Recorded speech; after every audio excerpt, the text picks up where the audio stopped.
நடிகை சரண்யா பொன்வண்ணன் மீது ஸ்ரீதேவி என்பவர் கொலை மிரட்டல் புகார் அளித்துள்ளார்.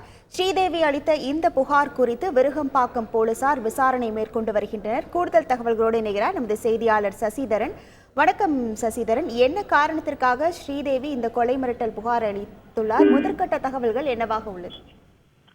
சென்னை விருகம்பாக்கம் பத்மாவதி நகரில் வசித்து வருபவர் பிரபல நடிகை சரண்யா பொன்வண்ணன் தனது குடும்பத்துடன் இங்கே வசித்து வருகிறார். இவர் தற்போது தமிழ் சினிமாவில் அம்மா கேரக்டரில் நடித்து வருகிறார். இவரது வீட்டருகே ஸ்ரீதேவி என்பவர் தனது குடும்பத்துடன் வசித்து வருகிறார். இந்நிலையில் நேற்று மதியம் அவரது காரில் மருத்துவமனைக்கு செல்வதற்காக ஸ்ரீதேவி புறப்பட்டிருக்கிறார். அப்பொழுது கேட்டின் வெளியே இருக்கக்கூடிய திறந்த போது கார் மீது பட்டிருக்கிறது. அந்த இடிபட்ட கார் மட்டும் சரண்யா பொன்வண்ணன் என்பது தெரிய வந்திருக்கிறது. இதனால் ஆத்திரமடைந்த சரண்யா பொன்வண்ணன் உடனடியாக ஸ்ரீதேவியின் இல்லத்திற்கு நேரடியாக சென்று அவரிடம் வாக்குவாதத்தில் ஈடுபட்டிருக்கிறார். அவரை தகாத வார்த்தையில் திட்டி மிரட்டல் விடுத்ததாகவும் கூறப்படுகிறது. இதனால் இரு தரப்பினரையும் வாக்குவாதம் ஏற்பட்டு ஒருவரை ஒருவர் வார்த்தையால் தாக்கிக் கொண்டதாக தெரிகிறது. இதனை அடுத்து இரு தரப்பிலுமே விருகம்பாக்கம் காவல் நிலையத்திற்கு சென்று புகார் அளிக்கப்பட்டிருக்கிறது.